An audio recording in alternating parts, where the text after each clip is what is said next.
সিংহে গেল কোন জায়গায়? কেবল সিংহে দিয়ে প্রণাম দিলাম বাবার পায়ে, এত তাড়াতাড়ি কি আর প্রসাদ হয়? সে সিংহে গেল কোন জায়গায়? যাই দেখেছে বিচরণ পাগল কোনায় বসে আছে, ওই সিংহে ভাঙিয়ে খাচ্ছে।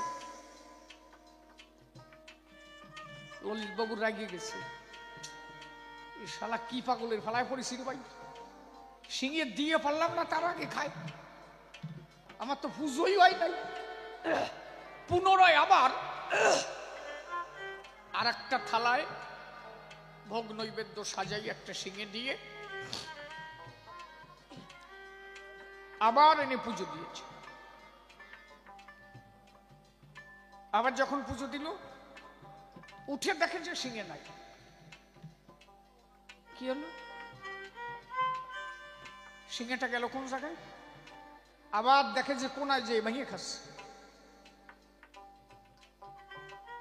এখন পাগলরে মারবে বলে কয়জনে উদ্যত হয়েছে, আমরা পুজো দিয়ে পারি না তার আগে সিংহে প্রসাদ খায়, প্রসাদ দেওয়ার আগে হরিচাঁদের কাছে ও নিয়ে কেন যায়? সবাই যখন মারতে উদ্যত হলো, গুরুচাঁদ ঠাকুর হাঁটি আছে, এই এই দাঁড়া, এই দাঁড়া, এই কারে মারবি, এই তোরা কারে মারবি? আজকে বলছে বাবা এই পাগল তুমি ওরা কান্দি রাখছো কেন? পুজো দেওয়ার আগে প্রসাদ খায়। মন্দিরে সিংহে কেবল দিছি তার আগে দেই যকুনাই নিয়ে খাচ্ছে। এত বড় খারাপ লোক রাখান্তি রাখে? গুরুচাঁদ ঠাকুর বললেন দেখ, আমার বাবার তো অনেক কয়জন পাগল ছিল, আমার সময় এই একজন পাগল, আর আমার বিচরণ হচ্ছে আমার সাথে সাথী। তা তোরা ওরে মারবি ঠিক আছে, ও যদি দোষ করে মারিস কেনে? তা আমার একটা কথার জবাব দে, কি? আচ্ছা তোর প্রণাম দিতে কয় সেকেন্ড সময় লাগছে? আমার বিচরণ জয় কোনায় বসে আছে, তা তো অনেক দূর, তা তুই প্রণাম দিয়ে কতটুক সময় আছিস? বলে বুট হওয়া মাত্র উঠেছি, তার মধ্যে নাই। তা বুট হওয়ার আগে তুই বিচরণ কোথায় দেখছিলি? বলে কোনায় বসা। বলে ওই জায়গাতে আইসে সিংহে নিয়ে আবার ওই জায়গা গেল, তুই টের পালি না? আচ্ছা তোমরা যে এত লোক বসে আছো, তোমরা কি দেখেছো যে এই প্রসাদ বিচরণ এসে সিংহে নেছে? এই তো সবার মাথায় ঢুকেছে। বলছে না বাবা আমরা তো দেখি নাই যে সিংহে বিচরণ নেছে। বলছে তাহলে এই জায়গার সিংহে অত দূর যায় কিভাবে? এত লোকের মধ্যে দিয়ে সিংহে আর বিচরণের কাছে গেল কেন? ললিত বাবু কয় তাও তো একটা কথা, আমি তো সাবার দিয়েই উঠেছি, এর মধ্যে অত দূর গেল কেমন? গুরুচাঁদ ঠাকুর বললে বোঝো নাই, আমার বাবা আনন্দ পায় যদি ভক্ত প্রসাদ খায়। আমার বিচরণে আমার বাবাও ভালোবাসে, তাই আমার বাবারে ভোগ দেছো না, আমার বাবাই ওই সিংহে বিচরণের হাতে দিছে যে তুই খা, তুই খেয়ে প্রসাদ বানাই নে, ভক্ত সেবা হোক। হরি বল হরি বল।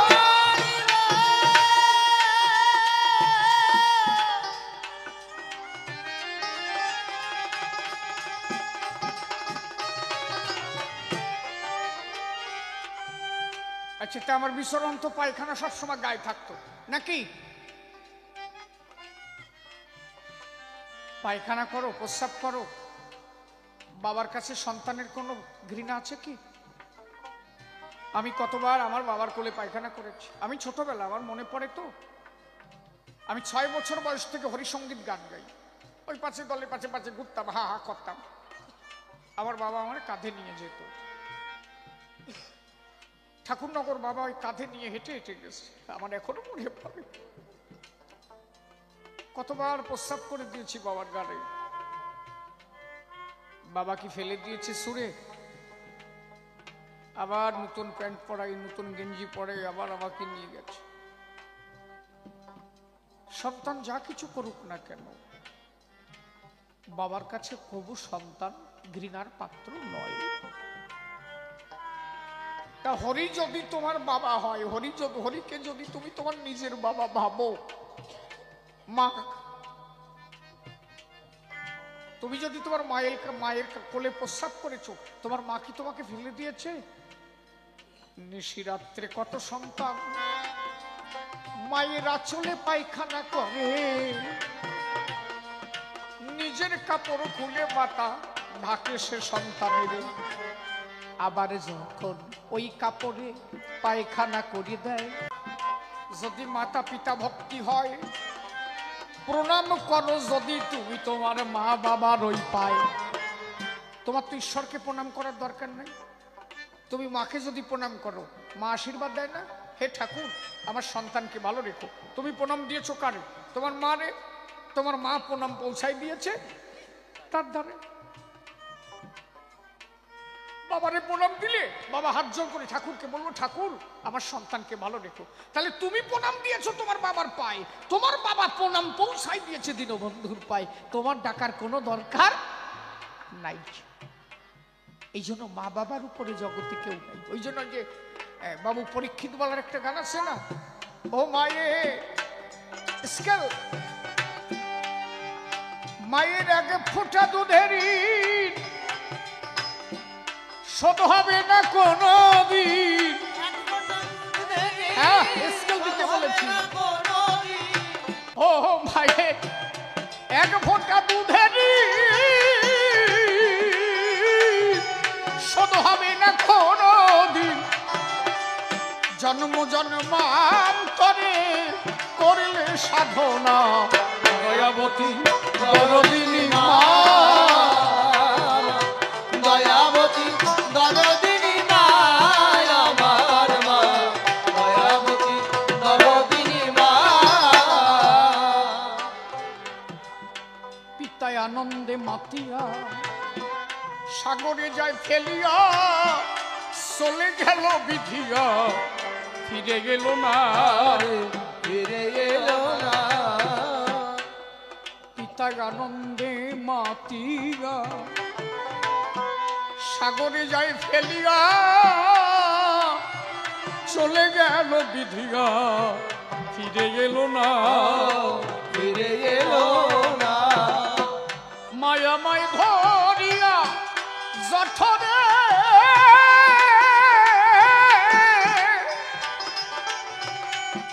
দরদি মা, উলুধ্বনি উলুধ্বনি হরিবল হরিবল হরিবল।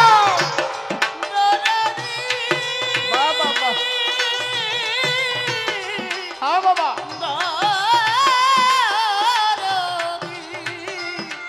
দরদি মা,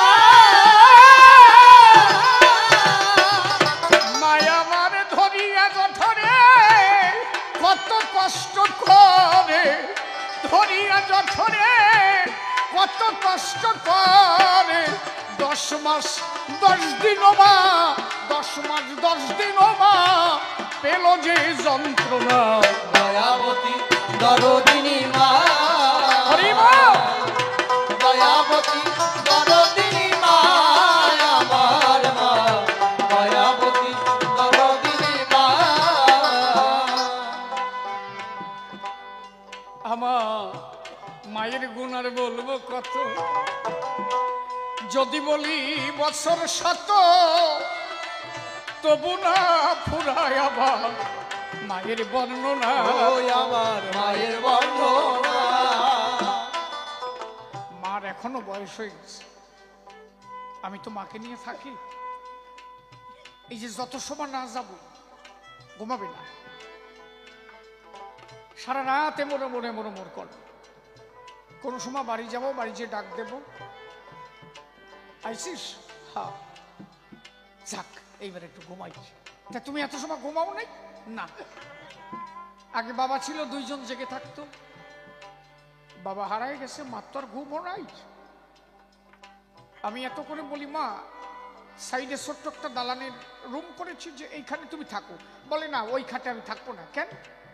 বলছে যে সোনের ঘরে যে খাটটায় তোর বাবা চলে গেছে, আমি এ যেন একদিন এই খাটে শেষ নিঃশ্বাস ছাড়ি। স্বামীর প্রতি তার ভালোবাসা বড়ই বাহাদুরি,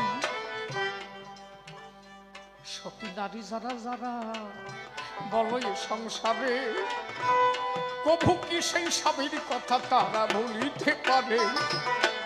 আজ প্রতি রাতে দেখি আমার মায়ের চোখে জল। আমি বললি মা কাঁদো কেন? বলো সভাতল। বলে সব কান্না সন্তানের শুনতে নাহি হয়, এ কান্না কাঁদি তোর পিতার চরণের আশায়। আমি যেদিন চলে যাব এই ভবদেশে, তোর পিতার সাথে থাকতে পারি যেন বলি তাহার ধারে। তাই প্রতি রাতে তোর পিতার জন্য ফেলাই চোখের জল। একবার প্রেমানন্দে হরি হরি বলো জ্ঞানী হরি বল হরি। তাই মাতা পিতার উপরে বলো কে জগতে হয়, মিথ্যাক মিছি কোনো কেন বাবাজি বড়াই। এই জন্য ঠাকুরের মূল আদর্শ কি?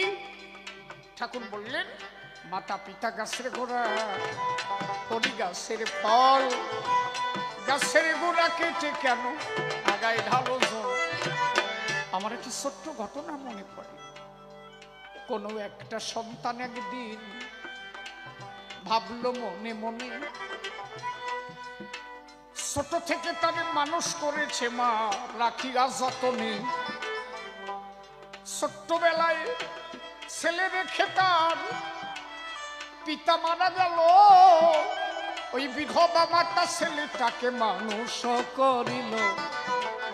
কি ঘটনা ঘটিল শোনেন জ্ঞানীজন।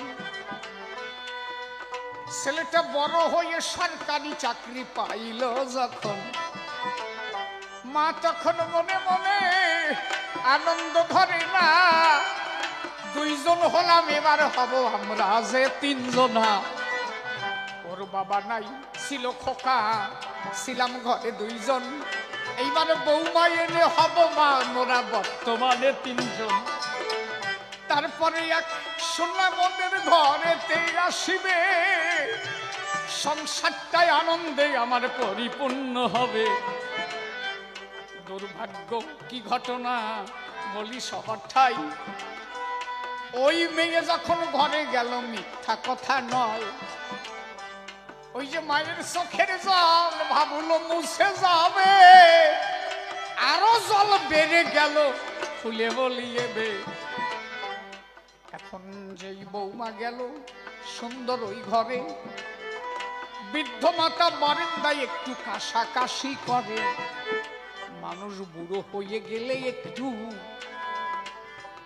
কপটপ ধরে ভাই, কারণ ঠান্ডা রোগ বুড়ো হলে তারে বেশি ধরিয়ে লয়। মা মাঝে মাঝে বারান্দায় বসে কাশাকাশি করে, আর ওই বৌমা বলে তখন ঘরের থেকে বারে বারে, কাছারি ঘরে দাও তোমার মাকে, বোঝো নাকি তাই? আমাদের এখন যৌবন বয়স কত অসুবিধা হয়। মা শুনে মনে মনে করো ব্যথা যে পাইল। আরে বৌমা এনে ভেবেছিলাম সুখের সংসার গড়ব আমি, কি ঘটনা ঘটিল। এই বৌমা বলে কাছারি ঘরে মাকে ফেলে দাও। সকালবেলা মার ঘটনা এবার শুনে লও। ছেলে যখন ডিউটি যায় মা হাত কানা ধরে ডাক দিয়ে বলে তখন সন্তানের ধারে, শোনো শোনো ওগো সন্তান আমার কথা নিবা, আজকের থেকে কাছারি ঘরে আমায় জায়গা দিবা। বলল আমি যে তোমাদের কথা শুনেছি এটা বলবা না বৌমার ধারে, কোনোভাবে যেন অশান্তি বাঁধে না তোমাদের ভিতরে। আরে মা বুঝেছো, তোকে কথা যে আমি শুনেছি এটা বৌমারে বুঝতে দিবি না। আমার কাছারি ঘরে দিয়ে আমি বুড়ো হয়ে গেছি, কোনো বুঝিস না। বৌমারে বুঝতে দিল না। কোনো মা চায় না তার ছেলে বৌমার মধ্যে কোনো ঝামেলা হোক। আজকাল বৌমারা যদি এটা বসতো তাহলে কি এরকম গন্ডগোল হতো? ঘটনাটা হলো কি, ওই যে মার কাছারি ঘরে দিল, ঠান্ডা পড়তে পড়তে পড়তে পড়তে হঠাৎ করে মায়ের প্যারালাইসিস হয়ে গেল। একটা সাইড পড়ে গেল। এদিকে বৌমার কোল আলো করে একটা পুত্র সন্তান জন্মগ্রহণ করল। ছেলেটার বয়স তখন 5 বছর, তো ছোট হবে। মাঝে মাঝে ওই নাতি ঠাকুরমার কাছে যায়। এ ঘর থেকে বৌমা তখন দাবর দিয়ে কয়, এদিকে ওখানে ভাইরাস আছে, গেলে তোরে